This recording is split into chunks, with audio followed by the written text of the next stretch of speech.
네, 수급 분석을 통해서 수급 베스트 워스트 종목을 찾아보는 수급 진단 극과 극 함께 하도록 하겠습니다. 유안타증권 박우신 차장 자리해 주셨습니다. 어서 오세요. 예, 안녕하세요. 네, 자, 최근 일주일 동안의 수급 점검부터 해보도록 하겠습니다. 최근 일주일 동안 외국인과 기관 어떤 종목을 중심으로 좀 매수를 했는지 매수 종목부터 체크해 볼까요? 예, 일단 최근 일주일간 외국인과 기관의 순매수 상위 종목 5종목씩 좀 먼저 말씀을 드리겠습니다. 일단 외국인들 같은 경우는 5위권의 네이버, 4위에 SK이노베이션, 3위에 SK하이닉스, 2위에 삼성전기, 우리금융지주를 가장 많이 매수를 했고요. 네. 기관들 같은 경우는 5위권에 SK텔레콤, 4위권에 기아차, 그다음 힐라코리아, 삼성전자, 삼성전기 순으로 순매수세에 가담한 모습인데 일단 외국인 2위, 기관 1위 삼성전기가 좀 가장 눈에 띄죠. 네. 공통적으로 순매수를 한 종목이었고 나머지 종목도 일단 이제 매도 종목도 말씀을 드리겠지만 전반적으로는 이제 외국인과 기관이 주고받는 형상을 많이 띄었고요. 네. 그리고 이제 순위권 밖에서 좀 눈에 띄는 부분 금일 이제 제약바이오 섹터가 굉장히 강한데 최근에 여러 가지 이슈가 있었죠. 헬릭스미스 같은 경우도 사실 이제 코스닥으로만 한정해서 본다면 외국인과 기관의 순매수가 공이 좀 집계가 됐던 그러한 한 주였다라고 보시면 될 것 같습니다. 네. 자, 기관의 수급 안에서 삼성전기, 삼성전자보다 더 많이 사는 움직임 외국인의 동반 순매수가 유입이 됐습니다. 우리금융지주는 개별적인 이슈로 수급 상단에 올라왔다가 치면 일단 수급 베스트 종목 삼성전기가 단연 눈에 띄네요. 예. 네. 사실 이제 금일 베스트 종목으로 삼성전기를 좀 말씀을 드리고자 하는데 네. 사실 제가 한 1년 정도 전쯤이라고 해야 되나요? 작년 한 10월 달, 11월 달에 삼성전기에 대해서 여러 가지 얘기를 한 이후에 사실 최대한 좀 피했습니다. 뭐 삼성전기 같은 경우는 그 당시부터 지속돼 왔던 이제 MLCC 업황에 대한 우려가 존재를 했기 때문인데 최근의 주가 움직임은 어느 정도 의미가 좀 있다라고 보시면 될 것 같고요. 바닥권에서 긍정적인 그런 흐름들이 포착이 되고 있는데 일단 최근까지 나온 리포트를 먼저 살펴보시면요. 케이프투자증권에서 가장 최근의 리포트가 발간이 됐었습니다. 그래서 결국은 MLCC 개선이 필요하다라는 제목의 리포트였고요. 미래에셋 대우증권에서는 아직도 바텀 피싱이라는 제목, 이제 바닥권에서 어떻게 보면 이제 매집을 해야 된다라는 의미겠죠. 그리고 마지막으로 이제 삼성증권에서는 유럽 NDR 분위기 반전 확인이라는 제목의 리포트가 좀 나왔는데 네. 결론적으로는 사실은 최근 1년간 주가를 짓눌렀던 가장 큰 요인은 이제 MLCC 업황의 부진인데 네. 결국은 의미 있는 움직임을 보여주기 위해서는 이 MLCC 업황이 회복이 돼야 된다라는 부분이 이제 선행이 돼야 된다. 이 부분이 가장 포인트가 될 것 같고요. 조금 더 확인이 필요하다라는 의견이 좀 많은 것 같아요. 그렇죠. 어떤 이제 추세적인 큰 상승을 위해서는 어떻게 보면은 MLCC 업황에 대한 확인이 선결되어야겠죠. 그래서 이 부분 같은 경우는 분명히 동사 주가에는 부담으로 작용되는 여전히 네. 부담으로 작용되는 요소지만 긍정적으로 이제 볼 수가 있는 부분들 같은 경우는 결국은 지난 1년 동안 지속적으로 악재로 이제 작용이 됐던 부분이다 보니까 최근 들어서는 이 부분 같은 경우가 오히려 이제 주가에는 굉장히 둔감한 흐름으로 좀 잡히고 있다라는 얘기죠. 그래서 주가 자체가 이제 레포트 제목에서도 나왔지만 바텀 피싱할 수 있는 요소들이 좀 갖춰지고 있다라고 보시면 될 것 같습니다. 그래서 결국 이 MLCC 업황이 회복되기 전까지는 하락 자체도 어느 정도 제한된 그런 움직임을 보일 수밖에 없다라는 측면에서는 사실은 매력적인 그러한 가격적인 포인트를 동사의 주가는 가지고 있다라고 보시면 될 것 같고요. 이 MLCC 업황 같은 경우는 결국 중국발 이제 스마트폰 부진으로 인해서 이제 나타난 현상인데 결국 이제 5G나 전기차 시대로 진입을 할수록 이러한 MLCC 그리고 이제 동사 같은 경우는 이제 갖가지 IT 부품들을 종합적으로 이제 다루는 그러한 세트 업체라고 감안을 한다면 이러한 부분들 5G나 뭐 전기차나 기타 이제 여러 가지 이제 4차 산업으로 명명할 수 있는 이러한 산업군들이 커갈 때마다 사실 이러한 부품 특히 MLCC도 포함이겠죠. 이러한 부품군들의 수요처는 늘어날 수가 있습니다. 그래서 그러한 부분들로 인해서 수급 자체가 MLCC의 수급 자체가 개선이 될 여지가 있고요. 공급 측면에서도 사실은 이제 증설에 대한 이슈가 지난 또 1년간 발목을 잡아왔는데 네.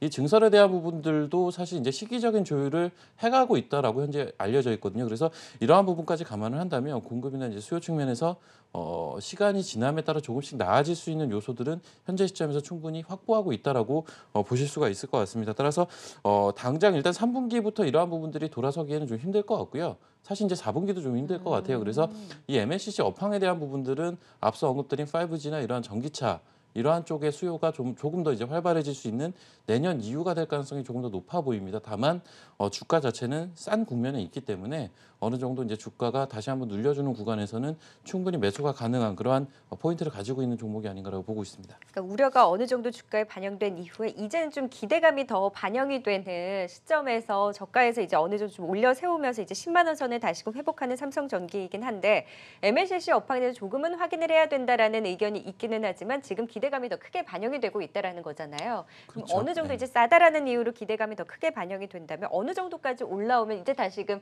업황 회복에 대한 이런 확인을 하려고 할까요?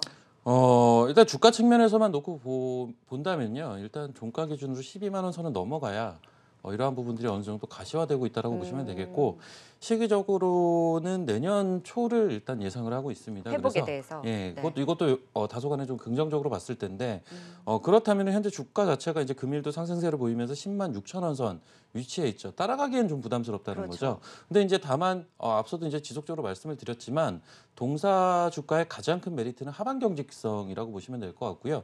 즉 눌러주는 구간에서는 충분히 담아볼 만한 그런 메리트는 가지고 있기 때문에 일단 이 종목 같은 경우는 좀 간단하게 정리가 가능할 것 같습니다. 10만 원에서 11만 원 박스권 대응을 하시면 일단 가장 올 하반기까지는 좀 무난하지 않을까라고 보고 있고요. 동사 주가가 본격적인 움직임을 보이기 위해서는 시기적으로는 내년으로 일단 넘어가야 될 것 같고요. 주가 측면에서는 최소한 12만 원 선은 돌파를 해야 이러한 부분들이 가시화될 수가 있기 때문에 어떻게 보면 현재 시점에서 볼 수 있는 궁극적인 목표가는 12만 원 선 정도로 잡아봐야겠죠. 그래서 네. 10만 원, 11만 원 박스권 대응을 하시되 당장 올 한 해만 놓고 봤을 때 최종적인 목표가는 12만 원 선으로 놓고 대응을 하시면 될 것 같습니다. 네, 일단 수급 베스트 종목 안에서는 삼성전기에 대한 전략 들어봤고요. 자, 그럼 반대로 최근 일주일 동안 외국인과 기관이 팔았던 매도 종목도 어떤 종목들이 올라왔는지도 체크해 볼까요?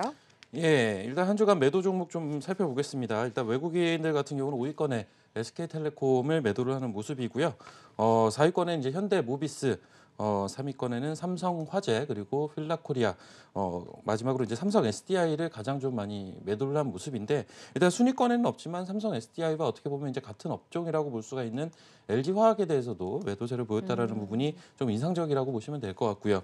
기관들의 순매도 상위 종목들을 보시게 되면요. 5위권에는 SK하이닉스, 4위에는 SK이노베이션, 3위에 삼성 SDI, 2위에 LG화학, 그리고 우리금융지주를 가장 많이 매도를 한 모습인데 역시나 이제 외국인의 순매도 종목과 겹치는 군이 있죠. LG화학이나 삼성 SDI 같은 경우는 공이 같이 이제 좀 매도를 했던 그러한 한 주였다라고 보시면 되겠고요.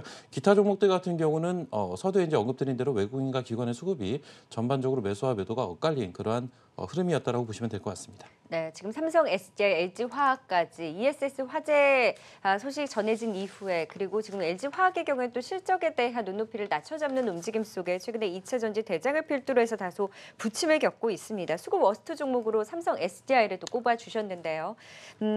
증권사들의 좀 의견은 어떻습니까?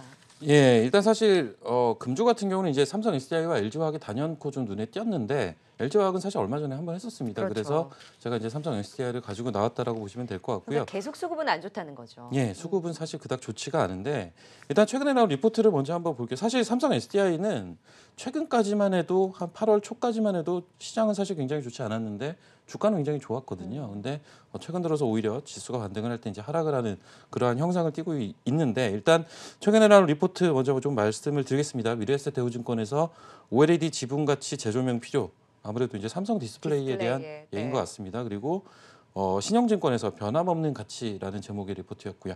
마지막으로 이제 하이투자증권에서는 내년을 바라볼 시점이라는 제목의 리포트였는데 전반적으로 의견들이 어떤 식으로 지금 모아지고 있냐면 결국은 삼성 SDI가 가지고 있는 그 성장 가치라고 해야 되나요? 이러한 부분들에 대해서는 어느 정도 동의를 하고 있는데 최근에 이제 여러 가지 사건들이 있었죠. 그러한 부분들로 인해서 사실은 주수입원이라고 또 어떻게 보면 볼 수가 있는 ESS 시장 같은 네. 경우는 위축될 것이 사실은 부보듯 뻔하고요. 이러한 부분들에 대한 부담이 작용이 될 수밖에 없습니다. 거기에 더해서 사실 이제 LG화학 같은 경우는 화학 업종이 워낙 좋지 않다 보니까 실적에 대한 부담감으로 사실 주가가 굉장히 나빴었는데 네. 삼성 SDI 같은 경우는 얼마 전까지만 해도 거의 신고가 부근이었다라는 말이죠. 그래서 이러한 부분들이 최근에 이제 수급 악화 그리고 단기적인 주가 하락으로 좀 연결이 됐다라고 보시면 될 것 같은데요. 일단 결론적으로는 이제 실적 측면에서 본다면 앞서 이제 뭐 ESS에 대한 얘기도 했지만 결국 3분기 같은 경우는 당장 긍정적인 실적이 나오기는 다소간에 좀 어렵지 않을까라고 보고 있고요. 다만 4분기부터는 어느 정도 회복이 가능하겠다. 일단 4분기부터 회복에 대한 근거는 유럽향 EV용 전지 시장이 성장을 하고 있다라는 부분이고요. 동사 같은 경우는 이제 헝가리 공장에서의 본격적인 생산에 3분기부터 돌입을 했거든요. 그래서 이러한 부분들을 총체적으로 고려한다면 4분기부터는 이러한 부분들이 이익에 어느 정도 기여할 가능성이 높기 때문에 네. 3분기는 다소간에 불안할 수가 있지만 4분기부터는 어느 정도 실적이 제자리를 찾아갈 가능성이 높다라고 보시면 되겠고요.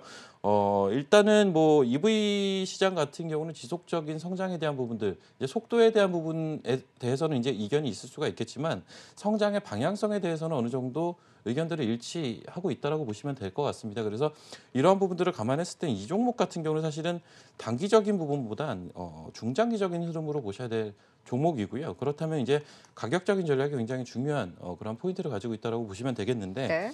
사실 이제 최근에 지속적으로 하락하다가 금일 같은 경우는 SDI나 LG화학 공이 좀 반등을 보여주고 있습니다. 근데 일단 주가 자체 SDI 주가를 보시게 되면 22만 5,500원, 22만 원대 중반에 현재 위치해 있는데 일단 길게 보는 관점에서는 최대한 싸게 사는 게 사실은 맞거든요. 못 사더라도 최대한 저점을 기다리는 게 맞다라는 생각을 갖고 있기 때문에 그렇다면 한 21만 원 선까지는 한번 기다려보는 전략이 현재로서는 조금 더 합리적이지 않을까라고 보고 있고요. 일단 21만 원 선에 만약에 매수가 된다면 최소한 일단 박스권의 상단 수준이라고 볼 수가 있는 25만 원까지 5만 원까지는 충분히 도달이 가능하다라고 보시면 될 것 같습니다. 따라서 네. 동사 같은 경우는 추가적인 눌림이 발생을 했을 때 매수 진입으로 보시면 될 것 같고요. 일단 동사는 앞서도 언급드린 대로 단기적인 흐름보다는 내년까지 볼 수 있는 좀 긴 안목이 필요한 종목이거든요. 그래서 최대한 매수 시기는 최대한 싸게, 최대한 늦게 좀 잡으시기를 좀 말씀을 드리고 목표가는 일단 기술적인 부분까지 참고해서 25만 원 선으로 말씀을 드리도록 하겠습니다. 네, 삼성 SDI는 분명 투심이 위축되어 있고 수급적으로도 좀 수급 워스트 종목으로 꼽히기는 했지만 증권사의 의견도 그렇고 좀 기대는 놓지 않는 것 같아요. 당분간 좀 주춤할 수 있긴 하겠지만 여전히 성장성에 대한 기대는 남겨둔 상황에서 지금 당장 뭐 들어가기보다는 길게 조금 더 조정을 받을 여지가 있는 만큼 조금 더 싸게 그리고 긴 관점에서 좀 지켜보자라는 삼성 SDI에 대한 전략. 삼성전기는 수급이 좋기는 하지만 오히려 네. 좀 기대치도 높게 잡기보다는 박스권 매매에 대해서 또 12만 원 선 돌파한지 여부에 대해서도 지켜봐야 된다라는 부분까지 이야기해 주셨습니다. 오늘은 수급 진단 극과 극 삼성전기와 함께 삼성 SDI에 대한 전략까지 도움 말씀 들어봤습니다. 지금까지 유한타증권 박우신 차장과 함께했습니다. 고맙습니다. 예, 감사합니다.